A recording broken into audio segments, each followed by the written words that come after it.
We got deer, a fox, geese, and the son of the sun, and light codes. Don't worry, trees, I didn't forget you. We got the trees, the stones, and the breathe as we spin inside the breathe machine. Morning, Lydia. Good morning, good morning. As you breathe in the light codes, you know, you guys can do remote healing just from right where you are. Even with my tensor tools, if you have a tensor tool, you can imagine by looking at even somebody's picture, if you want to get the visual. Eventually you could just do it mentally, but you want to look at somebody's picture or somebody on the computer screen or an image of somebody somewhere. You can project the beam of energy that's coming from the tensor field, the torus field, to communicate with the torus field of that person. And you can heal them remotely that way. Everything is energy. Even quantum physics has shown us that everything is energy, and everything is in communion and vibrating with other energies out there. It's all interconnected. It's all interconnected, right? It's all energy. It's all light. It's all light. Light codes. The sun powering the torus energy of all the cells, all the particles, everything that you are and around you is through torus field interconnecting energies, dripping that river of light. Woo! Soak in the light codes. It's another morning here. The sun has risen. So soak in the codes of light.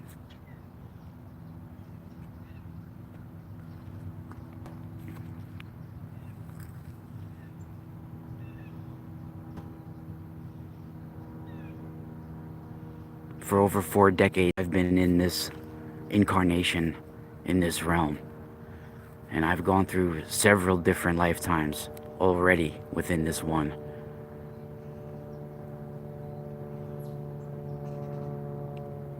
And something has been activated in me to be able to see biofields,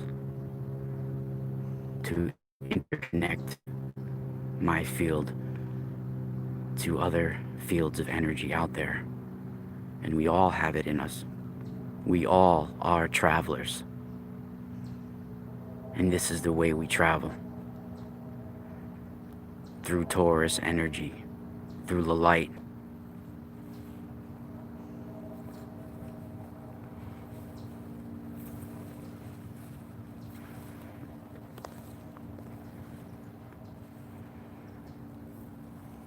You know, it's not a coincidence. And I'll be talking about this tonight on my appearance on League Project. I'll be back on the show. You know, I've been going on that show periodically for about 4 or 5 years, maybe 5 years, I think, since like 2015 or 16. I think I was first on that show. And some of the videos I've done there have gone like viral, like 300 and something thousand views. But since YouTube kind of changed the last year or two, so it's hard for certain channels to get millions of views that way unless it gets some sort of mainstream backing, right? And Rex from League Project he's got over 300,000 subscribers, you know? I don't know the exact number, but it's like over 300,000 last time I checked. And I always, I stop in on a lot of his videos to pop in the chat room for a few minutes and support his channel. But so you should expect, he has 330 subscribers, 1,000 subscribers. You would think that at least 100,000 of those would check out the videos or whatever. But a lot of videos over the last year or two, they don't get those hundreds of thousands of views anymore, or even, you know, million views, or even close to that. A lot of them stay under 100,000 views. And some of the videos I've done with him are some of the most popular ones, you know. But there's a reason why they suppress certain topics and certain people out there.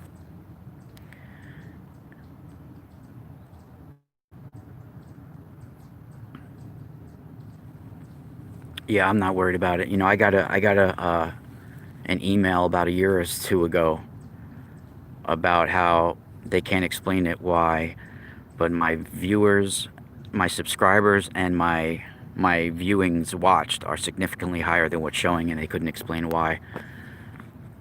Some sort of like glitch or hack or something took place, and they just suggested I started a whole new channel, but I just left it.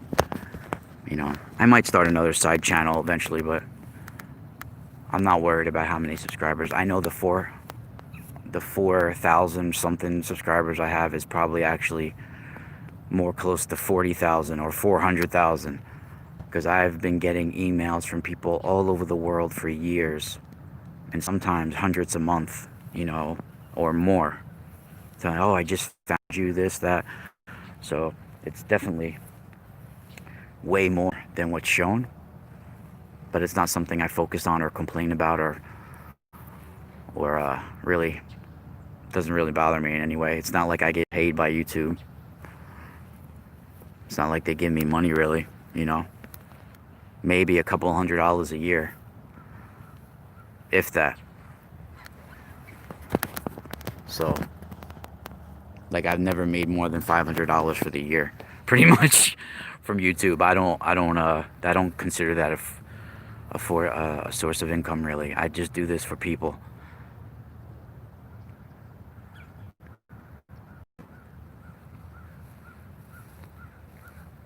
I've been doing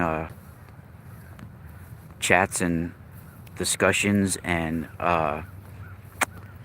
classes, teaching even, in a way, like, you know, giving a lecture, if you want to say. I've been doing lectures, guest appearances about giants. Those, for the person that's asking about giants in the chat room, you must be new to my my information, because I've been discussing giants and doing shows about giants for damn near a decade already. I've been researching them for over 20 years. So I definitely think they are scientific. They're scientifically proven fact by now. It's just been suppressed and hidden that they existed, and that they're related to a lot of the megalithic structures that we have here. And they had intense knowledge of how to connect to Torus fields. And it's interesting you bring this up, because that's exactly where we're going. It all leads back to the giants and the fallen angels.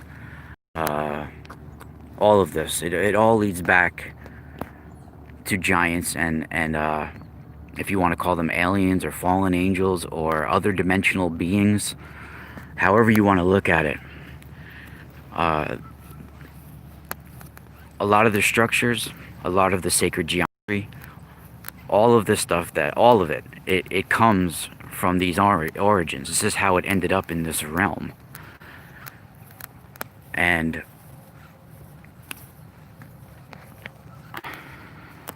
well, the suspension of time. I mean, so now you want to go deep, because I was one of the first ones to ever talk about seeing giants in suspended animation.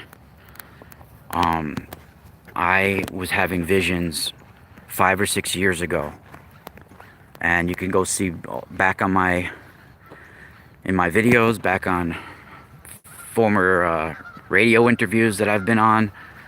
all different places. I was getting these, I guess you could call them dream travels, dream visions. Uh,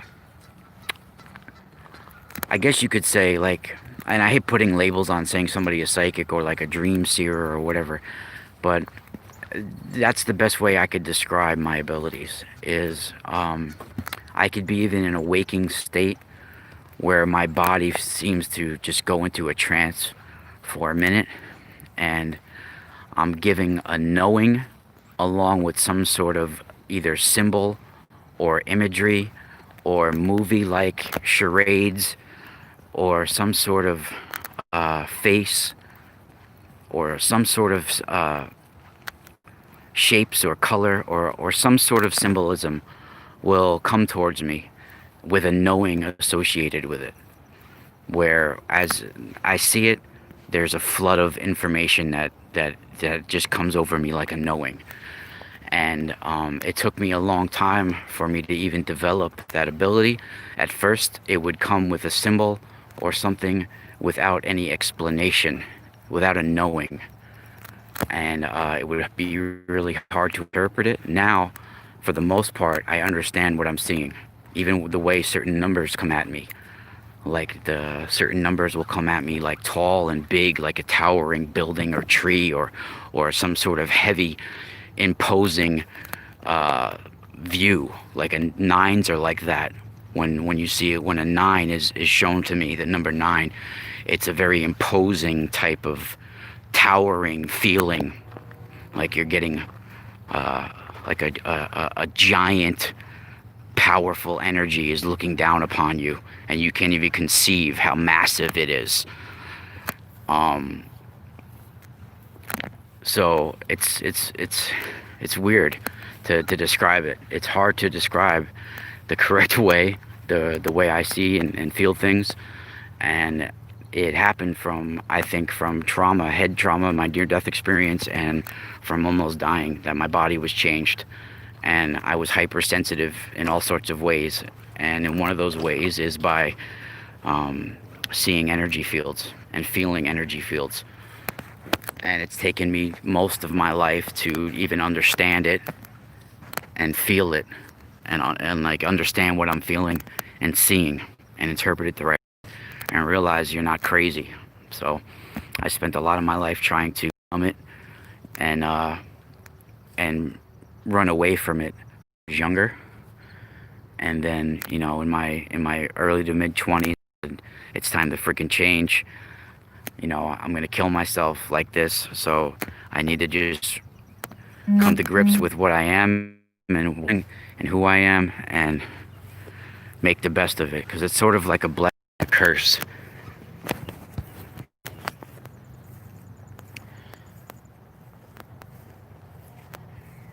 And I do think that my body's physical abilities and physical anatomy, my whole bioenergetic system was altered. And I don't know if it was changed or it was activated, but we've been shut off. We've been shut off as a species from being able to connect to some of the higher vibrational frequencies and the torus fields of higher dimensional energy and higher energy. And we've been shut off to connecting. And it's been the only times somebody opens up that flow that's been shut off. Think of it like as a drip of higher dimensional water, like a river of higher dimensional light. And it's been cut off, and it's no longer dripping down. And when you have a near-death experience or some sort of sometimes DMT experiences, it is releasing the DMT, that drip of river of light. That's what the DMT actually is. It's higher dimensional coordinates, information that's dripping down. And if you open up the gateway, it flows and it drips down from one torus, funneling into the next torus. The torus field and the toroidal space inside of a torus just naturally funnels and makes vortices and vortexes, and naturally funnels itself. It naturally funnels itself and makes the funneling vortices, and they interconnect with other ones, like two donuts stacked on top of each other and funneling in each other, spiraling, renewing itself inside of itself. And you have the polarities on each side. I mean, it's so powerful. And they are being activated by light codes from the sun, even through they're influenced by comets and all of these flying caravans, these rivers of light that are interplanetary, interdimensional travelers that bring... Hey buddy, how you doing? They bring the knowledge to create a planet and destroy a planet. A comet can bring plague or bring life. They are sent, and the light that shines around the comet is the most powerful light codes and information in the world. It's divine programming. It's a caravan of God. Light codes.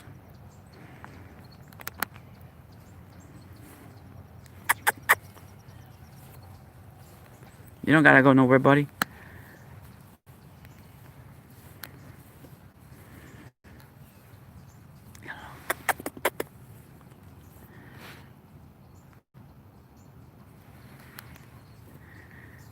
Come on. Oh, you let me almost touch you. Come on. Yeah, I'll leave you alone.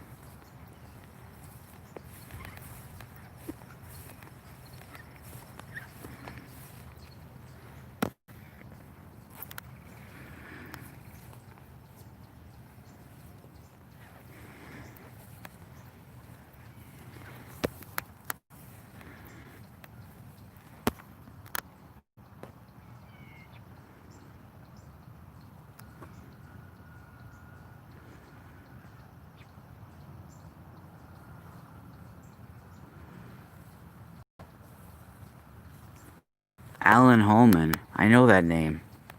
Is that from Truth Frequency Radio?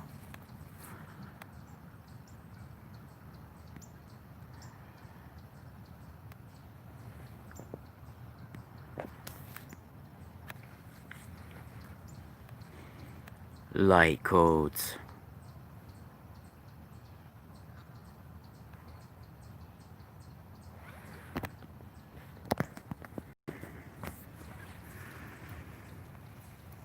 On certain days of the year, like the equinox and the solstice, I've talked about it for many, many years.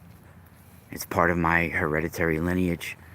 I've been shown it's part of who I am, being born inside this hereditary lineage over and over again. It's part of our mission. And the people that I've found throughout my life already, some people I've met, are part of my tribal team. And in the Italian, these good walkers, these benindante. And we are all travelers. And we all have specific missions. It's time to remember who you are before your time runs out. You are a traveler. Remember that. Let the light codes help you remember who you are.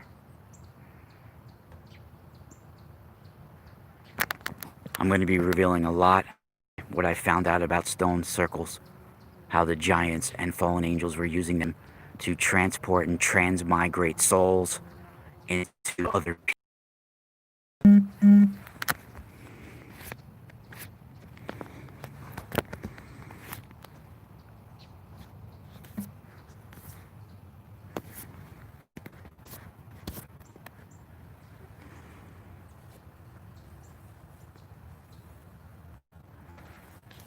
And on the 33rd parallel is where they have Gilgal Rephaim, which is in the Golan Heights, right at the foothills of Mount Hermon. Mount Hermon, of course, is in the Book of Enoch as the spiral to make their DNA and make a hybrid race related to the Nephilim.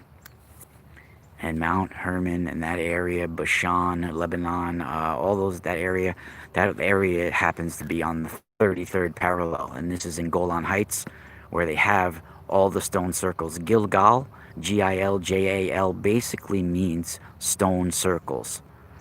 And Gilgal Rephaim basically means the stone circles of giants, or the wheel of giants, right? And this is on the 33rd parallel. Well, I had an experience of slipping into a dimension at the 33rd parallel of Long Beach, California. Another 33rd parallel. And it happened to be in a stone circle, a labyrinth that they made in this park. Now, what's even more special about the one on the 33rd parallel in Israel, Lebanon area, is that these are ancient stone circles from the giants that are still preserved there. And this is where the United Nations have their biggest office, right? So, Alan, what's up, brother, from TFR? Much love, brother, in the chat room. So, this is very, very interesting information. And I had a military abduction experience and was taken by the police of Long Beach and heavily watched during the times where this happened to me out there as well. And I'm going to be talking about a lot of inside information that I haven't talked about in 20 years. And we'll be talking about this tonight on the Leak Project. And I talk about this on my Patreon, of course, only for my subscribers. They got a lot of inside information there. It's patreon.com/themysticalspiral. Of course, I make Torus technology at themysticalspiralstore.com and themysticalspiral.com. You could see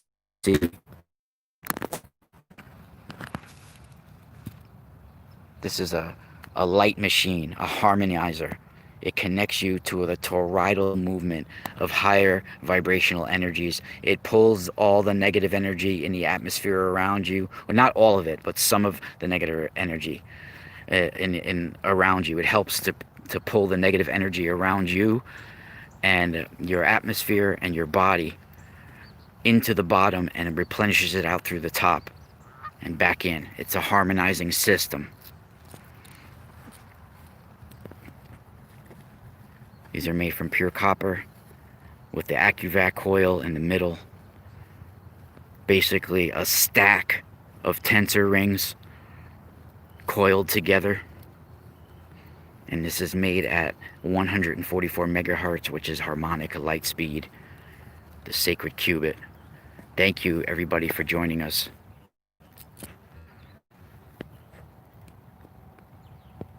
Spiral out.